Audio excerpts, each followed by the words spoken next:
সত্যি আমরা এই জিনিসটা বলবো যে কেন, কে বা কারা চাইবে স্বাধীনতাহীনতায় বাঁচতে? আমরা সবাই চাই স্বাধীনভাবে বাঁচতে, হীনতায় আমরা কেউ বাঁচতে চাই না। সত্যি কেন বাঁচবো? নিজের দেশ, সেখানে যদি নিজের মত প্রকাশের অধিকার না থাকে তাহলে তো নিজের দেশ বলে মনে হয় না। সেখানে মত প্রকাশের অধিকার থাকতে হবে, নিজের দেশ বলে সেখানে নিজের অধিকারটা থাকতে হবে। তাই বলে অধিকারটাকে অপব্যবহার করা বা অধিকারটাকে নিয়ে খেলা করা, সেটাও কিন্তু আমাদের অধিকারে নেই। আজকে ৭০তম প্রজাতন্ত্র দিবস, আর এই ৭০তম প্রজাতন্ত্র দিবসকে ঘিরে আজকের তক্ক যুক্তিগপ্পের বিষয় হচ্ছে প্রজাদের জন্য তন্ত্রটা কতটুকু মজবুত হলো। ভাবছেন মনের কথাটাই আজকে হয়তো আপনারা জানতে পারবেন যে প্রজাদের এই তন্ত্রটা কতটুকু মজবুত। তক্ক যুক্তিগপ্প, হয় গপ্প নয় সত্যি কথা, বিচার করবেন আমজনতা।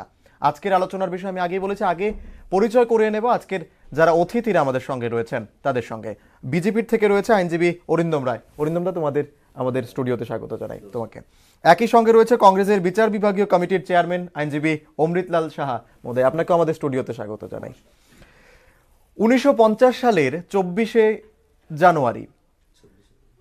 জানুয়ারি গণপরিষদের 305 জন সদস্য যে সংবিধানের যে খসড়া ডক্টর বি.আর. আম্বেদকরের নেতৃত্বে সেখানে যে একটা খসড়া তৈরি করা হয়েছিল, সেই খসড়ায় সই করেছিল, স্বাক্ষর করেছিল 305 জন সদস্য। তার ঠিক দুদিন পরে অর্থাৎ 26শে জানুয়ারি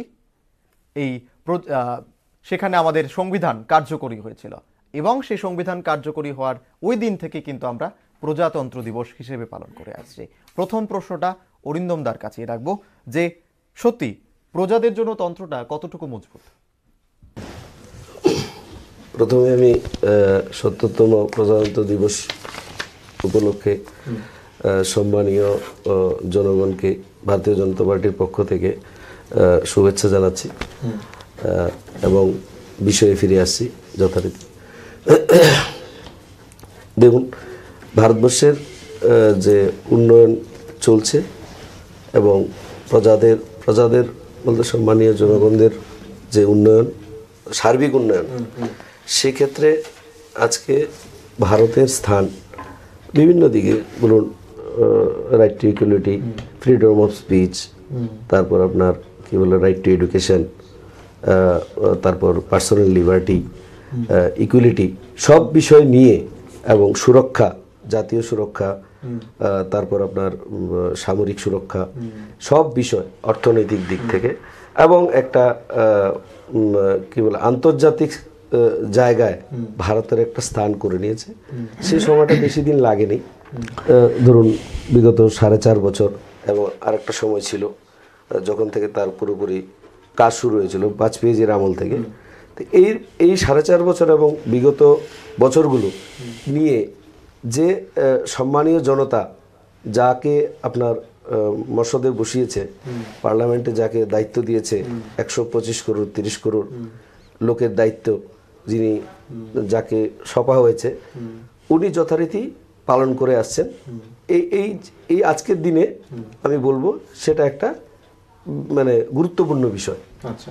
এবং পাশাপাশি যারা স্বাধীনতার পর 1947 সালের 15ই আগস্টের পর থেকে দেশের বিভিন্ন সময়ে একটা সাম্প্রদায়িকতা, আমি বলবো 60-এর দশকে 1966 সালের গোরক্ষকদের নির্বিচারে গুলি করে হত্যা করা, বলবো আমি 1972 সালে সিমলা চুক্তি, যেখানে বলবো যে পাকিস্তানকে জায়গা করে দেওয়া হয়েছে, যেখানে বলবো যে 1975 সালের ইমার্জেন্সি, আমি বলবো 1984 সালে শিখ দাঙ্গা, আমি বলবো 1993 সালের কর সেবকদের উপর হামলা। এই বিষয়গুলো যারা করতে চাইছে এবং সাম্প্রদায়িকভাবে একটা ভাবাবেগকে, যাদের আদর্শ ধর্ম উপর আঘাত আনতে চেয়েছে, ওই শক্তিগুলো আজকে দেশে আবারও চারা দিয়ে উঠছে, এবং তাদের রাজনৈতিক একটা উদ্দেশ্য নিয়ে, এবং যাতে উন্নয়নের পথে দেশের বাধা হয়, এইগুলো এবং বিদেশি শক্তির সাথে মিলে দেশকে একটা মানে কুৎসা রটানো, দেশের বিরুদ্ধে একটা আন্দোলন গড়ে তোলা, এবং দেশকে হেয় করা বিশ্বের চোখে এটা কিন্তু চালু আছে। কিন্তু 4.5 বছর এবং তার বিগত দিনে এটা প্রতিরোধ করা হয়েছে এবং আজকে এই প্রজাতন্ত্র দিবসে মানুষের যে তন্ত্রটা মজবুত এবং এটাই থাকবে, মানুষ তাই গ্রহণ করবে এবং ভারতবর্ষের মানুষ এটাকে হারাতে দেবে না কখনো। এই বিশ্বাস আমাদের নিয়ে আমরা আজকে সবাই সম্মানিত সব জনতাকে আমাদের ভারতীয় জনতা পার্টির পক্ষ থেকে আমরা শুভেচ্ছা জ্ঞাপন করছি। দাদা আপনার কাছে আসবো, অরিন্দম দা যে অভিযোগটা করলেন যে গত 4 বছরে তন্ত্রটা ফিরে এসেছে, তন্ত্রটা মজবুত ছিল, এর আগে তন্ত্রটা মজবুত ছিল না, বললো ইমার্জেন্সি 1975-এর 1966 সালের গোরক্ষকদের উপর গুলি চালনা, এই রকম অনেক উদাহরণ তুলে ধরলেন এখন অরিন্দম দা। ধন্যবাদ ভ্যানগার্ড কর্তৃপক্ষকে আজকের দিনে প্রজাতন্ত্র দিবসে এমন একটি বিষয় তুলে ধরার জন্যে জনগণের কাছে। যেহেতু অরিন্দমবাবু রাজনীতির কথাই আনলেন, তার উত্তর আমাকে দিতেই হবে, কিন্তু বিষয়বস্তুটা হলো আজকের আলোচনার যে আমাদের সংবিধান কতটুকু প্রজাদের জন্য এই তন্ত্র, গণতন্ত্র বা আমরা যাই বলি সেটা অধিকার দিতে পেরেছি। আমি যাব আগে, যেহেতু রাজনীতির কথা বলেছেন অরিন্দম বাবু, তার কথাটা আমি আগে একটু উত্তর দিচ্ছি। যে দলের সমর্থক জাতির পিতা মহাত্মা গান্ধীকে খুন করেছিল, তাদের মুখে এই কথা মানায় না যে তারাই দেশকে সুরক্ষা দিয়েছে। স্বাধীনতার পর শিখ দাঙ্গা থেকে শুরু করে সব কিছুতে তারাই দেশটাকে এগিয়ে রাখছে, উন্নত করছে। আমরা সেই কথায় আসি যে ভারতবর্ষ যখন স্বাধীন হয় 1947 সালে, তার আগে একটা আইন হয় ব্রিটিশ পার্লামেন্টে, ইন্ডিপেন্ডেন্স অ্যাক্ট 1947, স্বাধীনতা আইন 1947 সালে। সেটা সেই আইন মোতাবেক আমাদের স্বাধীন হয় আগস্ট মাসে, তার কিছুদিন পরেই 1947 সালে 29 আগস্ট, কয়েকদিন পরেই 29 আগস্ট ড্রাফটিং কমিটি অ্যাপয়েন্টমেন্ট হয়, যার চেয়ারম্যান ছিলেন ডক্টর বি.আর. আম্বেদকর মহোদয়। তার তারিখগুলি ইতিহাস। কিন্তু এই সংবিধান আমাদের কি দিয়েছে? এই সংবিধান আমাদের যে প্রথম যে প্রস্তাবনায় ছিল, আমাদের একটা সভারেন রিপাবলিক কান্ট্রি দিয়েছে। আমাদের পরবর্তী সময়ে যোগ হয়েছে সোশ্যালিস্ট এবং সেকুলার দুটি শব্দ। প্রথম যে কথাগুলি ছিল সেগুলি ছিল আমাদের লক্ষ্য হচ্ছে সভারেন ডেমোক্রেটিক রিপাবলিক। তার মানে আমরা সভারেন, আমরা কারোর অধীনস্থ থাকবো না কোনোভাবেই, এটা আজকে প্রমাণিত হয়েছে। সেই সংবিধান আমরা দিতে পেরেছিলাম। আমরা ডেমোক্রেটিক সংবিধান, গণতান্ত্রিক সংবিধান দিতে পেরেছিলাম, এবং রিপাবলিক সংবিধান, প্রজাতান্ত্রিক সংবিধান, যেখানে রাজা থাকবে না, জমিদার থাকবে না, ভোটের মাধ্যমে প্রজাদের হাতে ক্ষমতা আসবে। শুধু তাই নয়, এখানে উল্লেখ করা প্রয়োজন এই যে 30 মাসের কম সময়ের মধ্যে এই গণপরিষদ আমাদের যে সংবিধান দিয়েছে, তা বিশ্বের বিভিন্ন ইতিহাস, সংবিধানের ইতিহাস দেখেছেন। আমেরিকার সংবিধান, ব্রিটিশের অলিখিত সংবিধান, তাদের যে বিল অফ রাইট, যে এখানে নাকি আমেরিকার সংবিধান এত মানুষের সুনাম করতে চায় যে তাদের অরিজিনাল সংবিধানে কিন্তু বিল অফ রাইট ও মৌলিক অধিকারের কোনো অধ্যায় ছিল না। আমাদের সংবিধানে, ভারতের সংবিধানে, যে সংবিধান তখন কংগ্রেসের নেতৃত্বে হয়েছে, তখন সেই সংবিধানে আমাদের বিল অফ রাইট মানে ফান্ডামেন্টাল রাইটস, যে রাইট, যে অধিকার, মৌলিক অধিকার, যাকে কেউ লঙ্ঘন করতে পারবে না, বিশেষ কারণ ছাড়া রাষ্ট্রীয় নিরাপত্তার স্বার্থে হলে সংকুচিত করতে পারবে, নতুবা সেই অধিকার সংকুচিত করা যাবে না। এই সংবিধান আমাদের কি দিয়েছে? মৌলিক অধিকার দিয়েছে, যে সমতার অধিকার। এই সংবিধান আমাদের দিয়েছে পরিষ্কার ভাষায় যে রাষ্ট্র কোনোভাবে বৈষম্য করতে পারবে না, যার প্রমাণ আমরা পাই চাকরি ক্ষেত্রে। আজকে সুপ্রিম কোর্ট, হাইকোর্টে বিভিন্ন ধরনের মামলা মোকদ্দমা হচ্ছে, এগুলি অনেক সময় বাতিল হচ্ছে বেআইনি কাজ করে বলে। আমরা যে সংবিধানটা চালু করেছি, কংগ্রেসের হাত ধরে যে সংবিধান এসেছে, মৌলিক অধিকার একটা অদ্ভুত জিনিস, যে ভারতবর্ষ কেন, পৃথিবীর, ভারতবর্ষ তো আগে ছিলই না। আমাদের দেশে যে আইন আগে চালু ছিল, ভারত শাসন আইন 1935, তার আগেও যা ছিল, কোথাও ছিল না এরকম মৌলিক অধিকারের কথা। ব্রিটেনে আইন করে, ম্যাগনা কার্টা করে সেই বিল অফ রাইট পাস করেছে। আমেরিকার যে বিপ্লবের পরে যে সংবিধান হয়েছে, সেখানেও ছিল না। তারপরে 10 বার সংশোধন করে রাইটগুলি ধীরে ধীরে এসছে। আমরা প্রথম থেকে রেখেছি যে অধিকারগুলি আছে বলেই আমরা শুধু কাগজে কলমে অধিকার তা নয়, নখদন্তহীন অধিকার নয়, আমাদের এই অধিকারগুলি বলবৎ করার জন্য আরেকটা মৌলিক অধিকার দিয়েছে আমাদের সংবিধান, গণপরিষদ, আমাদের কংগ্রেস দল। সেটা হচ্ছে যে কেউ তার মৌলিক অধিকার লঙ্ঘন করা হলে সরাসরি সুপ্রিম কোর্টে পর্যন্ত আবেদন করতে পারেন। এই অধিকার একটা মৌলিক অধিকার, আমরা এই অধিকার প্রয়োগ করি ভারতবর্ষের বিভিন্ন প্রান্তে। একই অধিকার দেওয়া হয়েছে, ক্ষমতা দেওয়া হয়েছে ভারতের বিভিন্ন হাইকোর্টেও যে কোনো মৌলিক অধিকার এবং অন্যান্য অধিকার, যে কোনো আইনের কারোর প্রতি বৈষম্য করা হলো, কোনো স্কিমে বৈষম্য করে কাউকে দেওয়া হলো কাউকে দেওয়া হলো না, চাকরির বিজ্ঞাপন অনুযায়ী, চাকরির নীতি অনুযায়ী, রিক্রুটমেন্ট রুল অনুযায়ী বৈষম্য করা হলো, কাউকে দেওয়া হলো না, সে সরাসরি হাইকোর্টে যাচ্ছে, আমরা দেখতেই পাচ্ছি। এই যে অধিকারগুলি দিয়েছে আমাদের গণপরিষদ, আমাদের সংবিধান দিয়েছে, আমাদের ভারতবর্ষের এই সংবিধান প্রথম দিন থেকেই সবার জন্য ভোটাধিকার দিয়েছে। ইংল্যান্ডে ছিল না, আমেরিকার প্রথম থেকে ছিল না, কয়েক দশক আগে মাত্র সুইজারল্যান্ডে গণতন্ত্রের দেশ আমরা বলি, সেখানেও ছিল না, কয়েক দশক আগে মাত্র চালু হয়েছে। আমরা প্রথম থেকেই সেটা ছিল আমাদের সংবিধানের হাত ধরেই। যে কথাটা বললেন যে প্রজাতন্ত্র, আমাদের এই প্রজাতন্ত্র শক্তিশালী হয়েছে, সুরক্ষিত হয়েছে, এই সংবিধান আছে বলেই আমাদের যে যে একটা যুক্তরাষ্ট্রীয় কাঠামো তৈরি হয়েছে এবং কেন্দ্রীয় সরকার এবং রাজ্য সরকারের ক্ষমতা বিভাজন করা হয়েছে এবং যুগ্ম তালিকাও আছে। বিশেষ প্রয়োজনে রাজ্যের যে এখতিয়ার আছে বিষয়গুলি, সেখানে যখন নাকি আর্ম স্ট্রাগল হবে, কোনো যদি সশস্ত্র বিপ্লব হয়, তখন রাজ্যের অধিকারেও করতে পারবে।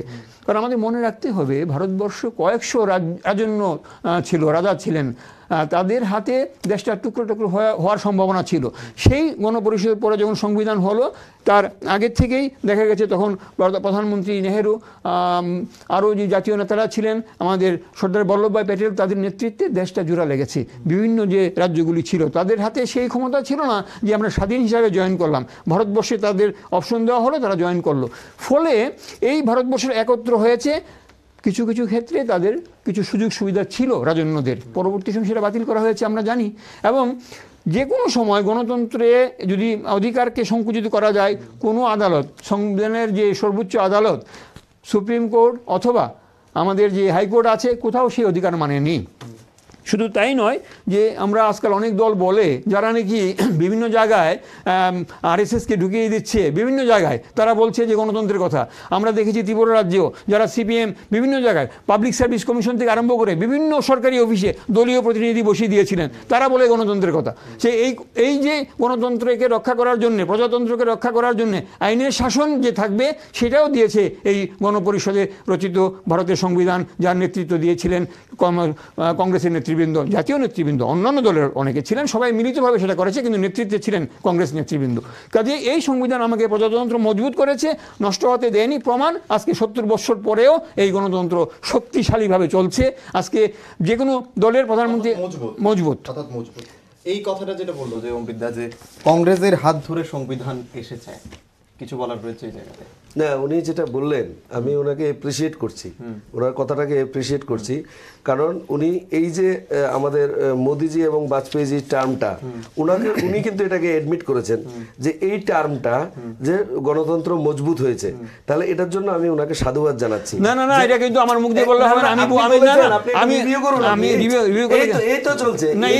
এই যে আমি কি বলেছি, but if and but politics এবং উইঙ্ক এন্ড হাক পলিটিক্স। দেখুন এটা হচ্ছে উইঙ্ক এন্ড হাক পলিটিক্সটা দেখেছেন আপনারা পার্লামেন্টে, যে এখনই আপনি বললেন যে 70 বছরে গণতন্ত্র মজবুত হয়েছে। এই যে ধারা চলছে তার মধ্যে 70 বছর হলে তাহলে আমাদের যে মোদিজির যে নেতৃত্বে চলছে এবং বিগত সেটাও মজবুত ছিল। কিন্তু তারা আমি বলছেন না না না, আমার কথাটা আমার ব্যাখ্যাটা পলিটিক্স। আচ্ছা আমি শেষ করব। চোখ মারছে কাউকে, আবার গিয়ে মানে জড়িয়ে ধরছে, এটা কিন্তু ঠিক না। আমি যে কথাটা বলেছি সে কথা আমার মুখ দিয়ে বলা ভালো, আর একজনের ব্যাখ্যা দিলে সেটা ভুল হওয়ার সম্ভাবনাই তো বেশি, যেটা ভুল হয়ে গেল অলরেডি। আমি বলেছি যারা নাকি বিভিন্ন জায়গায় আরএসএস কে বসিয়ে দিচ্ছে, তারা বলছে গণতন্ত্রকে শক্তিশালী করবে। যারা সিপিএম এর মতন এখানে একই নীতিতে চলছে, যারা বসিয়ে দিয়েছিল তারা বলছে শক্তিশালী করবে। তাদের হাত ধরে চাকরির জায়গাতে দলীয় কর্মীদের আমাদের আমি আরো ঠিক আমি আমার ব্যাখ্যাটা দিয়ে দিলাম, আমার আইডিয়া আমি দিয়ে দিলাম যে যারা বলছে আমার দলের প্রতিনিধি বসে থাকবে বিভিন্ন অফিসে, যেটা সিপিএম করতো একই কায়দায় সিপিএম এর যত 70 বছর আমি আমার আরে তার সেই হিসেবে ভিত্তিতে আমাদের মোদিজির সরকার 4.5 বছরের উপর চলছে, বাজপেয়ী সরকার ছিল, সেটাকে আপনি সমর্থন করেছেন, তার জন্য আপনাকে সাধুবাদ। আমি যেটা বলছি কাজে এটা স্বীকার করে, এটা কি আপনি হতে পারেন একজন কংগ্রেস কর্মী হতে পারেন, কিন্তু আপনি যে এই জিনিসটা যে আপনি মানে সত্যতাটা স্বীকার করলেন, আমি যে কথাটা বলেছি এই কথাটা বলে গেলে হবে না। আমার কথার সঙ্গে যেটা আছে যে আমার প্রজাতন্ত্র, আমি বলেছি কি, আমি বলেছি প্রজাতন্ত্র শক্তিশালী হয়েছে, কিন্তু আমার কথা বলতে হবে, কিন্তু আবার প্রয়োজনে রিপিট করা হবে। আবার আমি বলেছি যে প্রজাতন্ত্র শক্তিশালী হয়েছে, আমার যে বিজেপি বিভিন্ন জায়গায় আরএসএস কে বসিয়ে দিচ্ছে যে হারে যেভাবে ত্রিপুরা রাজ্যে,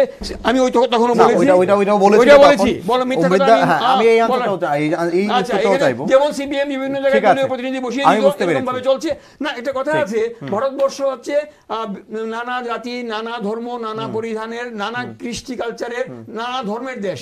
এই কালচারটাকে আমাদের সংবিধানে রূপ দেওয়া হয়েছে, যেমন ধর্মাচরণ অধিকার আছে, আমাদের যে কোনো জায়গায় বসবাসের অধিকার আছে আমাদের। এখন কি হচ্ছে যে আমার একটা ধর্মের কথা, একটা জাতির কথা বলে সবার মধ্যে বিভেদ করা। আমি যাব এই প্রশ্নগুলোতেও যাব, তার আগে এই কথাটাই যাব যে বিভিন্ন জায়গায় বিভিন্ন সংস্থানগুলোতে, বিভিন্ন পাবলিক সার্ভিস কমিশনগুলোতে যে দলীয় কর্মীদের ঢুকে দেওয়া হচ্ছে, যেটা সিপিআইএম এর আমলে হয়েছে, রাজ্যের কথা বলছেন দাদা, এখনো হচ্ছে।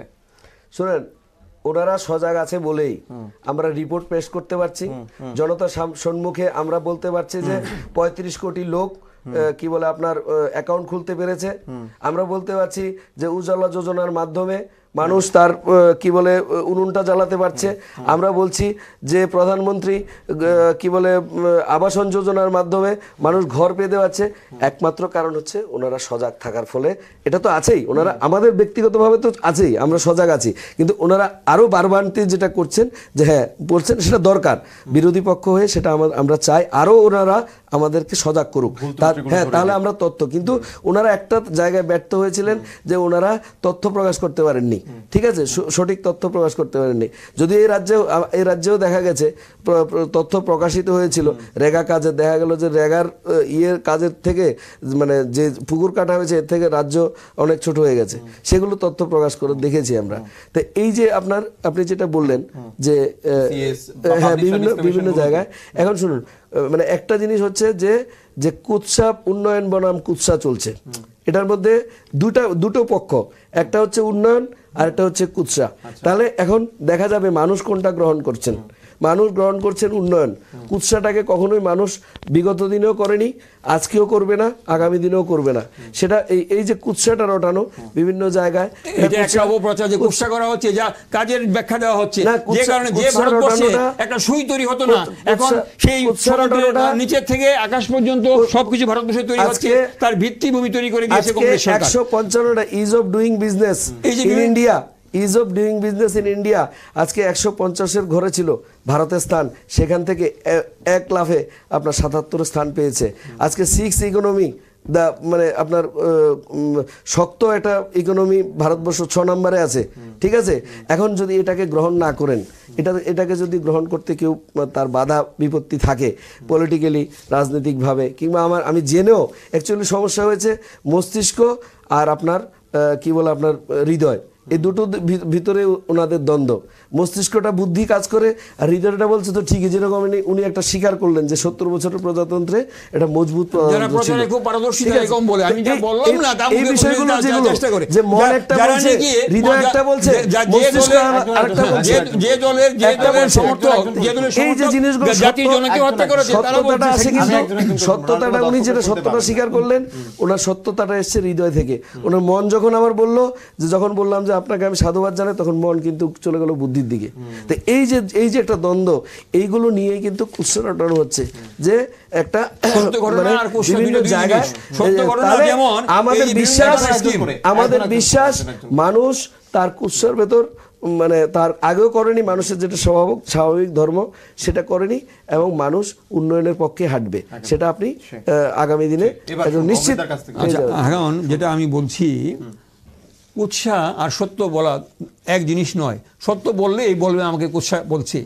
এখন যেটা এই বিভিন্ন স্কিমে জনগণকে সুবিধা দেওয়ার জন্য যেটা করা হয়েছে, প্রায় প্রতিটি স্কিম কংগ্রেস আমলের স্কিম ছিল, নাম পাল্টে শুধু বলেছে এটা আমার স্কিম। 450 স্কিম ছিল, এখন তো আমি বলছি 450 স্কিম ছিল, আমি যেমন মাঝে বলি পরিবারের উপর পরিবারের নাম দিয়ে ভারতবর্ষে। কিন্তু এখন যেটা হচ্ছে, বিভিন্ন স্কিমের বেনিফিট বৈষম্য না করে, জাতি ধর্ম বর্ণ বিচার না করে, যারা যোগ্য, যারা প্রাপ্য অধিকারী তাদেরকে দেওয়া উচিত। কি হচ্ছে, গ্রাম এলাকায় বিভিন্ন লোককে দলীয় ভিত্তিতে বিচার করে, যারা নাকি বিজেপির সঙ্গে নেই তাদেরকে বাদ দেওয়া হচ্ছে। আর গণতন্ত্রের কথা বলছে, আমি প্রজাতন্ত্রের হাতে শক্তিশালী বলেছি, আবার বলছি প্রজাতন্ত্র শক্তিশালী হয়েছে, কিন্তু তারা বিভিন্নভাবে সেটা কার্টেল করার চেষ্টা করছে বিজেপি, ওই ধর্মের নামে, জাতির নামে। আজকে ইলেকশন কি হয়েছে, পঞ্চায়েতের ইলেকশনে বিভিন্ন জায়গায় জোর করে পদত্যাগ করিয়েছে, পরবর্তী সময়ে ভোট দিতে দেয়নি ওরা। যে কায়দায় সিপিএম করেছিল একই কায়দায় বিজেপি করেছে। এইভাবে প্রজাতন্ত্রকে তারা দুর্বল করছে, বিশ্বাসঘাতকতা করছে তারা জনগণের সঙ্গে। এটা আমি কনস্টিটিউশনের ভাষা হচ্ছে, এটি যে ফ্রড এবং কনস্টিটিউশন। আমি সংবিধানের অধিকার ভোগ করব, আমি ক্ষমতায় আসব, তারপরে যে খুঁটি নিয়ে আমি এসেছি তাদেরকে ধ্বংস করে দেব, গ্রামে গঞ্জে কাউকে ভোট দিয়ে দেবো না, আমি জুলুম করে আমি আমার মানে যতগুলি পঞ্চায়েত আছে আমি দখল করে নেব। এইভাবে কোনোভাবে চলতে পারে না। এইগুলি হচ্ছে কুৎসা। সত্য বলা, সত্য বললে বলবে আমাকে কুৎসা করছে, সত্য তো বলতেই হবে, নাহলে এই প্রজাতন্ত্র রক্ষা হবে না। এই প্রজাতন্ত্র বিপদাপন্ন। যারা নাকি অভিযোগ করেছিল অরিন্দম দা যে একজন সংবিধানে সেখানে লোকসভায় দাঁড়িয়ে কিভাবে রাহুল গান্ধী সেখানে চোখের উইঙ্কেল করলো, এই অভিযোগটা সংবিধান দেখুন, ভালো কথা, এটা একটা প্রশ্ন আমি বলি। পার্লামেন্টের ভিতরে যেগুলি হয় তাদের একটা আলাদা আইন কানুন আছে, যে পার্লামেন্টের ভিতরে যে আলোচনা হয় তাদের জন্য বাইরে এগুলি নিয়ে এমনকি কোর্টেও বিচার করতে পারে না। তারা প্রিভিলেজ মোশন আনতে পারে যদি করে থাকে, এটা নিয়ে বাইরে আলোচনা চলে কিনা এটা বিচার্য বিষয়। কে কি বলেছে আর কি কে ইঙ্গিত করেছে সেটা আমরা দেখেছি। কংগ্রেস যখন পার্লামেন্টে ছিল সরকারে, তখন কত সময় তারা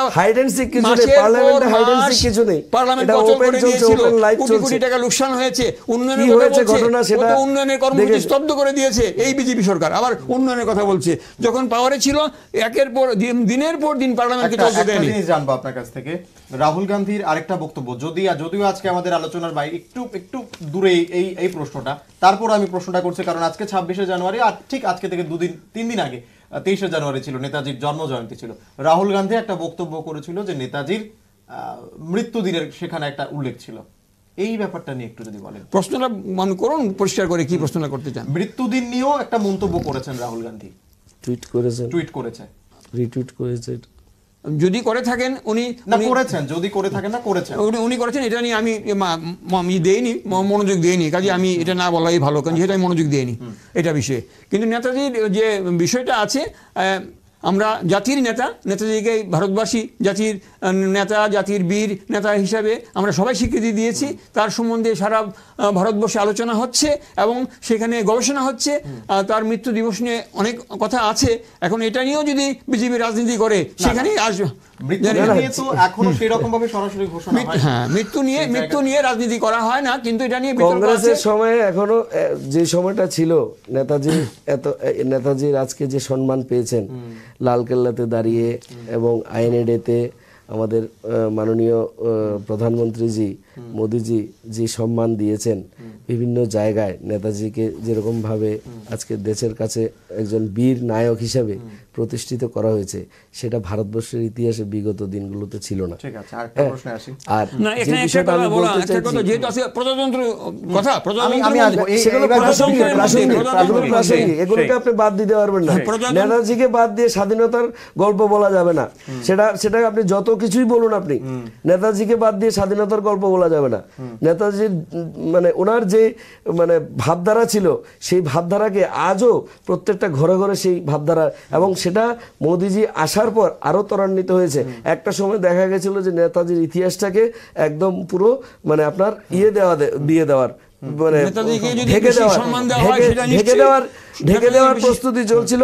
তার মাঝে আর যে সম্মান আমরা নেতাজিকে- চাই, নেতাজিকে যিনি নিয়ে- সত্য, যিনি নেতাজিকে নিয়ে যিনি রাজনীতি বীর, না করে যদি যিনি সম্মান বীর, দেওয়া হয় যিনি সেটা ভালো, দেশের কিন্তু জন্য করেছেন, নেতাজিকে নিয়ে সেটাকে রাজনীতি করা, সেটাকে এই এতদিন পরে ফেক করে সেটা বাঞ্ছনীয় দেখানোর নয়। কোনো জায়গা আমাদের মধ্যে নেই। আমরা প্রজাতন্ত্র দিবসে যদি আইনের কথা, সংবিধানের কথা থেকে বেশি সরে যাই, আসল কথাটা তো মানুষের আমরা প্রাসঙ্গিক বলতে কথা, পারবো না। নেতাজি আমরা যে কথা নেতাজির বলছি, বিষয়টা প্রাসঙ্গিক, আমাদের এটাকে এই আপনি সংবিধান, কখনোই যে মানে সংবিধান ইয়ে করে কংগ্রেসের সাইড আপ করে নেতৃত্বে রাখতে ভারতবর্ষে পারবেন না। পেয়েছে, নেতাজির এই বিষয়টা সংবিধান সাইড আপ করে রাখার কোনো সুযোগ নেই। 70 বছর সমানে ভারতবর্ষে গণতন্ত্র টিকিয়ে রেখেছে, এবং মাঝে মাঝে যারা ক্ষমতায় যাচ্ছে তারা ধ্বংস করার জন্য, যেমন এই রাজ্যে আমরা দেখেছি সিপিএম গণতন্ত্রকে ধ্বংস করে দিয়েছিল, জায়গায় জায়গায় দলীয় নীতি চালু করে দিয়েছিল, দলই শেষ কথা বলবে, অনেক অফিসার তাদের অফিসে গিয়ে নির্দেশ আনতেন। ঠিক সেই রকম বিজেপি এরকম চালু করে দিয়েছে, আরএসএস প্রতিনিধি মন্ত্রীদের অফিসে বসিয়ে দিয়েছে, বিভিন্ন গুরুত্বপূর্ণ স্থানে বসিয়ে দিয়েছে, তাদের মাধ্যমে সব কাজ করবে। এখন আমাদের একটা অভিযোগে সুষ্ঠু কিছু আপনার কাছে নেই, আমি এখনই বলতে পারবো আপনাকে।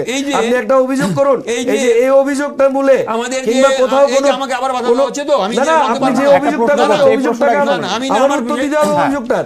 আপনি যে অভিযোগ আনছেন সেটা সঠিক তথ্য আপনার কাছে নেই। অধিকার দেওয়া শুধু হয়েছিল আপনি গণতন্ত্র তাই তো বললাম রক্ষা করার জন্য, যে প্রজাতন্ত্রকে শক্তিশালী করার সেটি জন্য যে politics ভোটাধিকার, সামগ্রিক ভোটাধিকার দেওয়া হয়েছিল, সার্বজনীন ভোটাধিকার দেওয়া হয়েছিল, তারপরে বয়স্ক সব আরো hypothetical, বাড়ানো হয়েছে। imaginary। এই প্রজাতন্ত্রকে ধ্বংস করার জন্য, এই ভোটাধিকার হরণ করে, ভোট চুরি করে ক্ষমতায় আসার জন্য ইমাজিনারি, তারা ওনার কাছে করছে। কোনো Imaginary তথ্য এটা নেই, নয়, এটা তো ইট ইজ হাইপোথেটিক্যাল। এটা আপনি imaginary যেটা নয়। বলছেন ইফবাদ কথা বলছেন, ইভেন বাস বিভিন্ন জায়গায় এটা প্রমাণ হয়েছে, আপনি- জোর জুলুম আপনি করে, এটা বলুন চুরি করে, যে মানুষকে ভয় দেখিয়ে, মানুষকে খুন সন্ত্রাস করে, তারা দূরদর্শনে এরকম করছে। সত্যম শিবম সুন্দরম ছিল একটা লেখা, আজকে সেই লেখাটা নেই। এটা কার আমলে হটানো হয়েছে? সত্যমেব জয়তে আপনি জানেন, আপনি মানে অভিজ্ঞ লোক, কাজে আপনি এই জানেন আমার ইতিহাসটা, প্রজাতন্ত্রকে রক্ষা আপনি করার ইতিহাসটা জন্য জানেন। আমার এই সংবিধানকে রক্ষা করতে হবে। আমার দুটো অভিযোগ, সত্যমেব জয়তে আর সত্যম শিবম সুন্দরম, এই দুটো কিন্তু একটা ছিল ইয়ে আপনার আমাদের কি বলে নোটে ছিল, আর একটা ছিল ইয়েতে নিউজে, ডিডি নিউজে ছিল। এটার সরানোর সময় কে ছিল সরকারে? আপনি বলুন, কোন সরকার ছিল সেটা? আমাদের ভারতবর্ষে কেন যে হটালেন আপনারা? কংগ্রেস যে কেন হটালেন আপনারা? না এটা কথা উত্তর দেওয়ার সময় বাধা দিলে তো হবে না। কেন সরালেন? আপনি বলুন আমি। কংগ্রেস যে সংবিধান, যে আইনের ব্যবস্থা, প্রশাসনিক ব্যবস্থা দেশে চালু করেছে, তাতে স্বয়ংশাসিত সংস্থা আছে। কোন সিনেমাটা দেখানো হবে, কোনটা বন্ধ হবে, কোনটা কিছু কাচি চালানো হবে, তার জন্য সেন্সর বোর্ড আছে। কি খারাপ লেখা আছে? দূরদর্শনের মধ্যে তার একটা, এখন আজ পর্যন্ত শিব সদা সত্য, এটার মধ্যে কি থাকতে পারে? এটা যে যারা নাকি সেন্সর তারপর বোর্ডে দেখা আছে যায় যে তাদেরকে বলতে হবে, কারণ গুজরাট ইলেকশনের আগে, মধ্যপ্রদেশ ইলেকশনের আগে আমরা যদি বলি মন্দিরে যে মন্দিরে বিচার ঘুরে বিভাগ বেড়াচ্ছে, কেন এরকম রায় দিয়েছে, হবে না। আমরা বলতে হবে যে স্বয়ংসহায়তা সংস্থা আছে কিনা, নাকি আমার মতন, বিজেপির মতন আর সিপিএম এর মতন জায়গায় জায়গায় দলীয় নেতৃত্ব বসিয়ে, লোকজন বসিয়ে সব মানে দলদাসে পরিণত করে আদেশ নেওয়া হয়েছে। Hypothetical নয়, এটাই তো কোনো তথ্য ছাড়া বলছেন আপনি। এটাই তো প্রজাতন্ত্রের এগুলো আরো আপনাদের ড্যামেজ করছে। প্রজাতন্ত্রের আসল বিপদ হচ্ছে এটাই, আমি যে আরেকটা- আসল বিপদ প্রজাতন্ত্রের। প্রশ্ন জানতে চাইবো, যেহেতু আজকে প্রজাতন্ত্রের তন্ত্রটা কতটা মজবুত সেটা জানা হচ্ছে, আমি আরেকটা জানতে চাইবো, যেহেতু এখানে মৌলিক অধিকারের কথাও বলেছিলেন আপনি, মৌলিক অধিকার নিয়ে যদি আমি একটা কথা বলি, বাক স্বাধীনতা, সেটা কিন্তু একটা বিরাট ব্যাপার আমাদের। বাক স্বাধীনতাটা মানে একটু নিয়ন্ত্রিত হতে হবে, তারপরেও কিন্তু এরপরেও আমি আরেকটা জায়গায় আসছি, পশ্চিমবঙ্গের বিভিন্ন লেখক লেখিকাদের নিয়ে অনেক কিছু প্রবলেম হচ্ছে আজকে।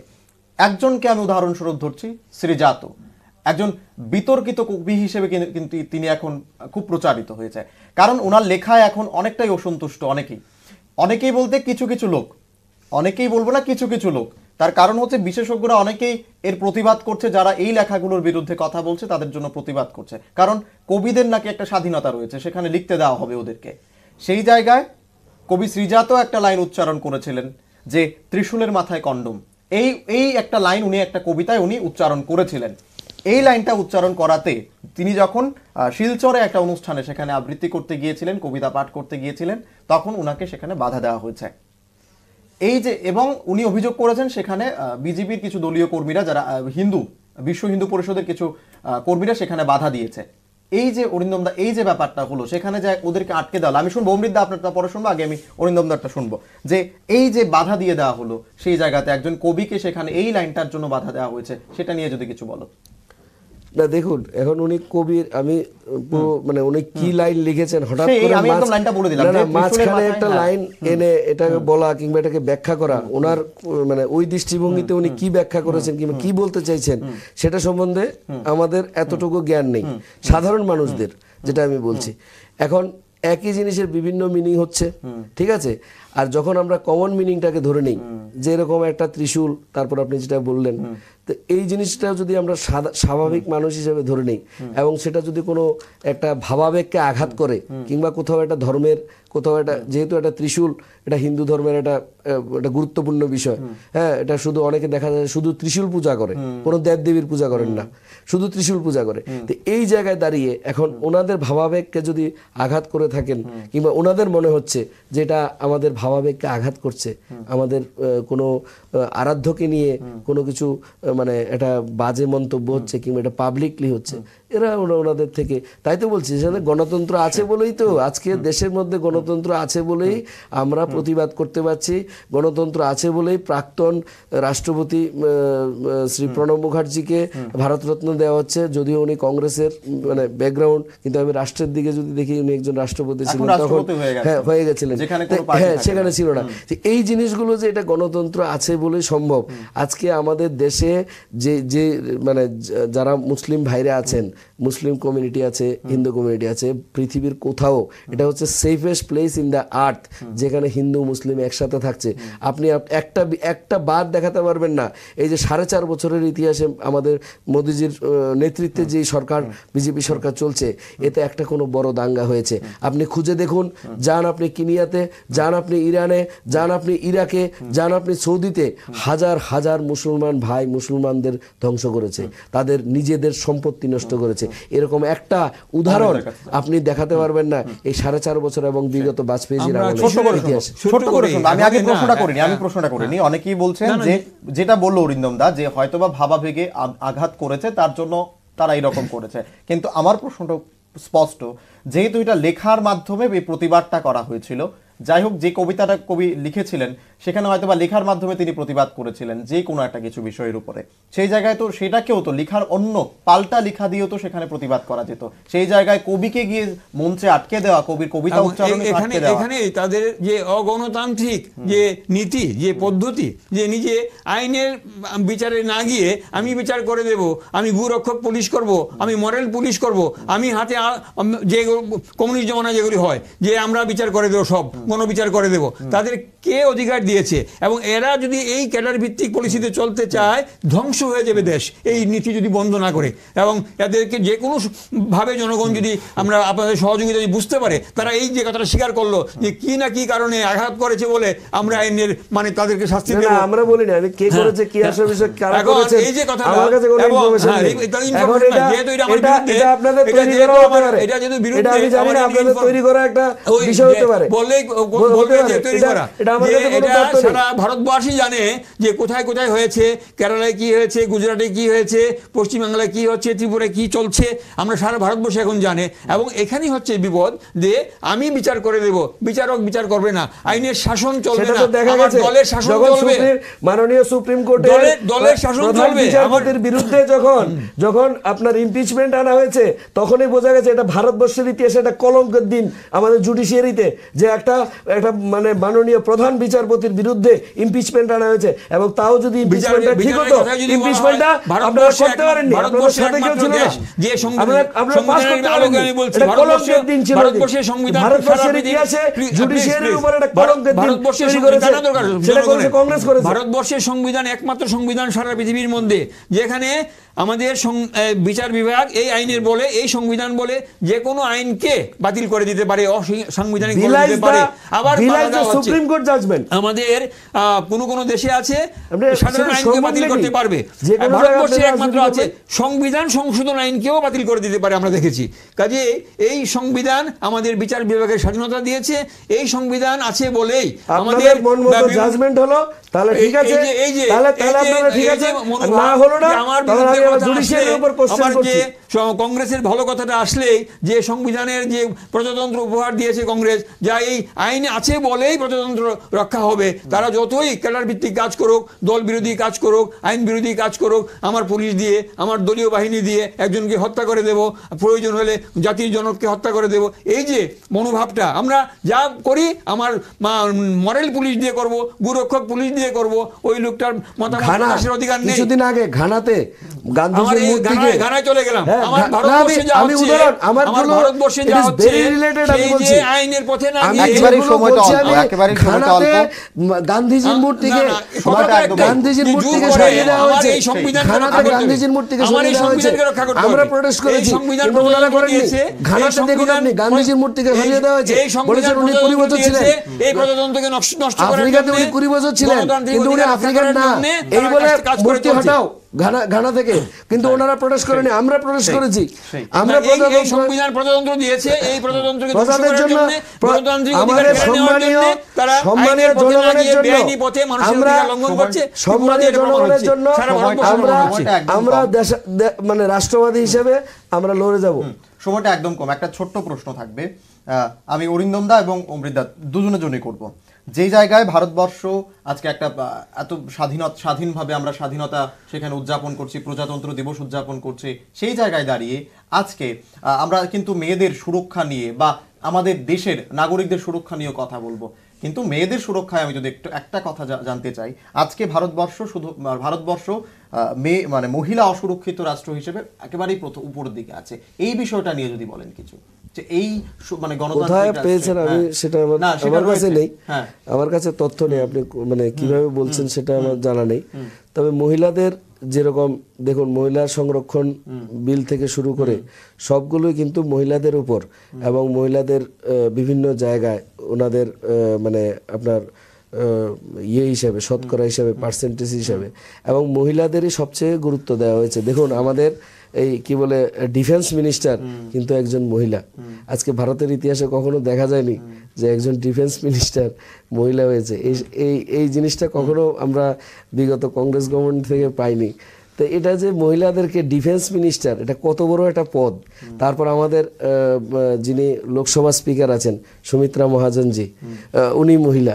তো মহিলাদের জন্য এটা মা যত মাতৃশক্তিকে আমরা বন্দনা করি, মাতৃশক্তিকে আমরা পুজো করি, সেটা শুধু মাতৃশক্তি শুধু হিন্দু বলেই না, মুসলিম হোক, খ্রিস্টান হোক, জৈন হোক, বুদ্ধ হোক, মাতৃশক্তি না থাকলে দেশ হারিয়ে যাবে। এটা আমাদের বিজেপির মেইন ইয়েটা হচ্ছে যে মাতৃশক্তি বন্দনা, এটা আমাদের মূল বিষয়। তো যদি এটাকে নিয়ে কেউ বলে কিংবা মানে সেটা আমার কাছে তথ্য নেই, আপনি এসে বলছেন, তা আমাদের কিন্তু এই বিষয়ে কোনো ইয়ে নেই, কারণ আমাদের মাতৃশক্তিটা এটা অনেক উপরে যায়। 2 মিনিটে শুনবো, 2 মিনিটে, এই 2 মিনিটের বেশি বলবো না, আমি আনইন্টারাপ্টেড যদি বলি ভালো হবে। আমার কথা হচ্ছে যে একজন মহিলা মন্ত্রী হয়েছেন বিশেষ দপ্তরের, ভালো কথা, কিন্তু কংগ্রেস দলের প্রধানমন্ত্রীও ছিলেন একজন মহিলা, এটা। আর যে আইনের কথা, মহিলাদের উপর আক্রমণ হচ্ছে, আমাদের দেশে আইন আছে, আইনকে সঠিকভাবে প্রয়োগ করতে দেওয়া হয় না বলেই অত্যাচারগুলি বাড়ছে, দলীয়ভাবে নিয়ন্ত্রণ করা হচ্ছে বলেই পুলিশকে এগুলি বাড়ছে। এগুলি বন্ধ করার জন্য আইনকে আইনের পথে চলতে দেওয়া উচিত, তাহলেই প্রজাতন্ত্র সুরক্ষিত হবে, গণতান্ত্রিক অধিকার সুরক্ষিত হবে। না হলে যা হচ্ছে, দলীয় প্রতিনিধির মাধ্যমে, দলীয় ক্যাডারের মাধ্যমে এই গণতন্ত্রকে হত্যা করা হবে, প্রজাতন্ত্রকে দুর্বল করা হবে। এটাই আমার কথা। একেবারে আমি ছোট্ট করে দুজনের কাছ থেকে আরেকটা প্রশ্ন জানতে চাইবো। আজকের প্রজাতন্ত্র দিবসে দাঁড়িয়ে দলীয় ব্যানার থেকে আমরা একটু বেরিয়ে আসি, কি দেশবাসীর জন্য কি আহ্বান থাকবে এই প্রজাতন্ত্র দিবসে দাঁড়িয়ে? প্রজা যারা আমরা রয়েছি, আমরা সবাই এই গণতান্ত্রিক দেশে রয়েছি, সবার জন্য আমাদের কি আহ্বান থাকবে? দুজন থেকে শুনবো, আগে অরিন্দম দাস থেকে শুনে। আমার এই বিষয়ে মানে ইম্পর্টেন্ট বক্তব্য হচ্ছে যে একটাই, যে আমাদের দেশকে শক্তিশালী করতে হবে, মজবুত করতে হবে, আর্থিক দিক থেকে, সামাজিক দিক থেকে এবং মানসিক দিক থেকে এবং সুরক্ষার দিক থেকে, সব বিষয়গুলো একসাথে করে আমাদের যাতে আরও মজবুত হতে পারি। যে আমাদের যে বিগত ধরুন দিনগুলোতে যতটুকু হয়েছে কাজ, তো দেখুন এখন বিষয়টা হচ্ছে যে আমার 450 কিলোমিটার আমি একটা প্রজেক্ট করব বলে, রাস্তা করব বলে নেমেছি। এখন এটাতে আমার ধরুন 200 কিলোমিটার হলো, কি 250 কিলোমিটার হলো, কি 300 কিলোমিটার হলো, আরও 100 কিলোমিটার আমার বাকি আছে, 150 কিলোমিটার বাকি আছে। সেটাকে আমরা এইভাবে সামাজিকভাবে এবং একটা মেলবন্ধনের মাধ্যমে, কোনো সাম্প্রদায়িক উস্কানি না রেখে যেভাবে চলছে সেইভাবে বরকরার রেখে আমরা একটা মানে শক্তিশালী রাষ্ট্র গঠন করব, যা বিশ্বের 1 নম্বর হবে। সেই দিন আর বেশি দিন বাকি নেই। ঠিক আছে, অমৃত দত্ত কাছ থেকে শুরু। এটা একটা ছোট্ট করেই বলছি, ভারতবর্ষে যে একটা সুন্দর সংবিধান আছে, সেই আইনের শাসনকে রক্ষা করে সংবিধানের যে আমাদের অধিকারগুলি মানুষের হাতে দেওয়া হয়েছে, সমস্ত আপামর জাতি ধর্ম নির্বিশেষে সবাইকে যে অধিকারগুলি দেওয়া হয়েছে তা রক্ষা করার জন্যে আমাদের একটু সতর্ক থাকতেই হবে। কারণ বলা হয় পলিটিক্যাল সায়েন্সের ভাষায়, eternal vigilance is the price of liberty. আমাদের সদা সতর্কতাই আমাদের স্বাধীনতা রক্ষার মূল মন্ত্র। আমাদের প্রতিবাদ করতে হবে, আমাদের যে অধিকার আমাদের জানতে হবে। যেখানেই আমাদের অধিকার সংকুচিত করা হবে, আমরা সংঘবদ্ধ হয়ে আমরা আমাদের যে আদালত আছে সেখানে যাব, আমার দলের মাধ্যমে আমরা প্রতিবাদ করব। আমরা যেখানেই দেখব যে দল বিরোধী কাজ করা হচ্ছে, আইন বিরোধী কাজ করা হচ্ছে, সংবিধান বিরোধী কাজ করা হচ্ছে, তাকে আমরা প্রতিরোধ করব।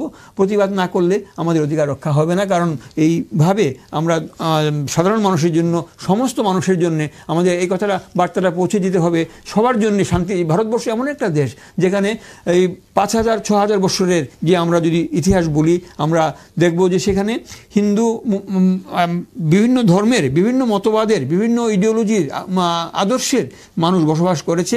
ভারতবর্ষ একমাত্র দেশ, আপনার বিবেকানন্দের ভাষণ আমরা দেখেছি যে সারা বিশ্বকে মুগ্ধ করেছে সেই ভাষণ দিয়ে, যে ভারতবর্ষের সমস্ত ধর্মীয় গোষ্ঠীর লোক শান্তিতে বসবাস করছে। ইদানিংকালে আমরা দেখছি যে বেশ কিছু বছর আগে যে তিব্বত থেকে এসেছিল সেই দালাই লামা, তারাও আমাদের দেশে আছে। আরব থেকে এসছে, ইউরোপ থেকে এসছে, কিন্তু অনেকে স্থায়ীভাবে থেকে গেছে, এটা ঘটনা। এবং আমরা এই সমস্ত জাতির জন্যে সংবিধানটা এমনভাবে করে দিয়েছে, সমস্ত ধর্মের, সমস্ত জাতির লোকের জন্যে, নারী পুরুষ সবার জন্যে যে অধিকার দিয়েছে তা রক্ষা করার জন্য আমাদের সতর্ক থাকতে হবে।